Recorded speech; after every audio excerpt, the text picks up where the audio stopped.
In this section of the course, I want to focus on how you can manipulate and interact with objects in paths inside of Illustrator.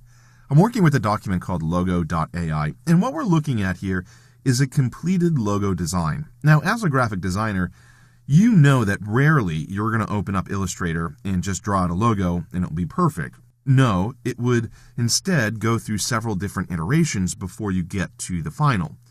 Well, I bring that up because if you scroll down towards the bottom, you'll see the first version of this logo. And I want to use this first version because there's something interesting going on here. With the selection tool highlighted, if you come over and click on one of these leaves, I guess I'll call it, with it selected, you'll notice that only 1/2 of the path is selected. And that's because each leaf is essentially two different elements that are placed right next to one another. So what we want to do is essentially join these two halves together. In order for us to do that, I want you to hold down the Shift key and click on the second half, then just move the leaf somewhere else just to isolate it so we don't have the distractions of the rest of the logo. So what we need to do is we need to select the two anchor points up here towards the top. Now, in order for you to see if the anchor point is selected or not, you have to come up to the View menu, and from the View menu, you want to make sure that Show Edges is active. Right now it reads Hide Edges, so I'm all set. But if your menu reads Show Edges, you need to select this command. Command H or Control H would be the keyboard shortcut. Then, to select individual anchor points, we need to use the Direct Selection tool. A is the keyboard shortcut. With this tool selected, if you click up here towards the top, you can select one anchor point, then you can hold down the Shift key and click the other anchor point. Because they're so close together, it may be difficult. Your best bet probably is to click and drag a marquee around the tip of that leaf. With both of those anchor points selected, you can then come over to the Object menu, and from there you can choose Path, then you can choose Join. Command J or Control J would be the keyboard shortcut. That's going to join the two paths together. You have to do the same thing down here towards the bottom, so I'm going to go ahead and click away from the object to deselect it. Then I'm going to click and drag a marquee around the bottom portion of the leaf. With both of those anchor points selected, again, you can come up to the Object menu, and from there you can choose Path, and then you can choose Join again. And remember, you're going to know that both anchor points are selected because you're going to see blue highlights on both sides of the leaf. But if you go ahead and choose Join, after choosing Join, you can highlight the Selection tool. V is the keyboard shortcut. In fact, if you click away from it to deselect it, then come over and reselect it, you'll notice it is in fact one object. So let's go ahead and take a look at a different scenario. I'm going to go ahead and select this green leaf. Again, I'm going to select the left edge, and then I'm going to hold down the Shift key and select the right edge. And I'm just going to move it away from everything else, again, just to isolate it so we're focusing on just this. After doing that, select one edge and just rotate it a little bit. So I'm going to click and drag. It's rotated. This is making it very obvious that they're two separate elements. So let's go ahead and take a look at what happens if we join these two paths together now. Again, come over and highlight the Direct Selection tool or press the A key on your keyboard. Click and drag a marquee around the top section of the leaf so both of those anchor points are selected. Once you do that, you can come over to the Object menu, and from the Object menu, you can choose Path, and then you can go ahead and choose Join again. If you choose Join again, you'll notice what happens is essentially a line is drawn between the two anchor points, and that's how the two paths are joined together. But really, what we want to have happen is we want the 2 points to kind of meet in the middle. We want them to get pulled together instead of just connected together. That's going to maintain this nice tip at the top of the leaf.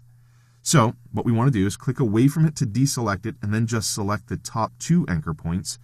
With those top 2 anchor points selected, you want to come over to the Object menu, and from there you can choose Path, and then you can choose Average. And like I said, what Average will do is draw those 2 anchor points together to ultimately create a nice tip.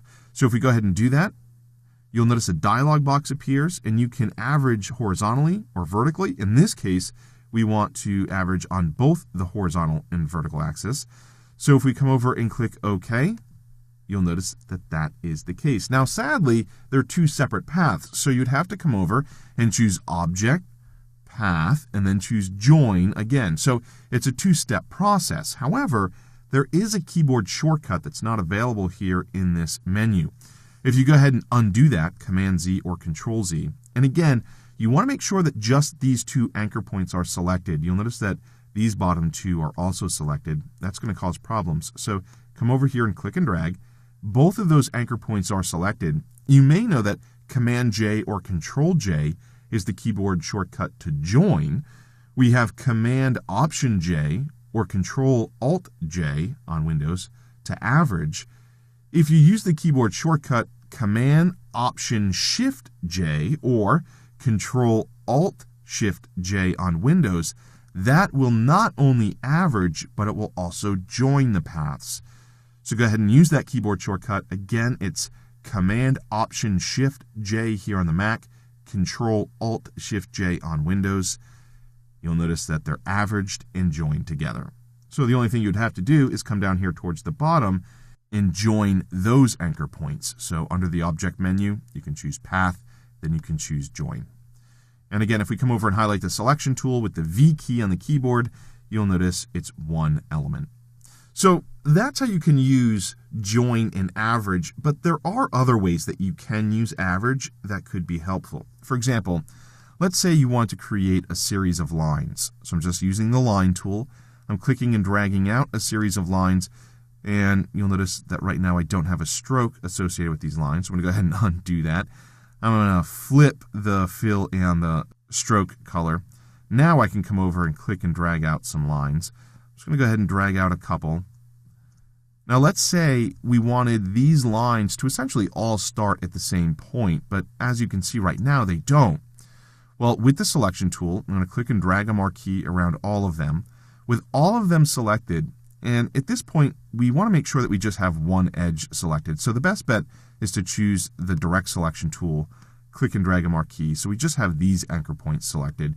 With those anchor points selected, if you come up to the Object menu, and from there you choose Path, then you choose Average, if we average these paths vertically, they're going to essentially all be aligned here to the left, but we're not aligning these paths like we could with the Align command. Instead, the average distance will be calculated and the anchor points will be moved to that calculated position. If you come over and click OK, you can see that that's the case.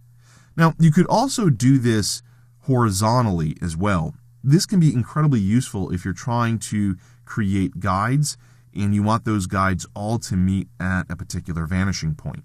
Again, with these anchor points selected, you can come up to the Object menu, and from there you can choose Path, then you can choose Average again, but this time we're going to go ahead and choose Horizontal. Go ahead and click OK. You'll notice they all meet together. So this is how you can create guides for a vanishing point if you're creating a drawing. But nevertheless, those commands give you the ability to manipulate your paths in a way that allows you to join them together, but also in a way that allows you to essentially bring them together if they're separated and you want them to meet at a specific point.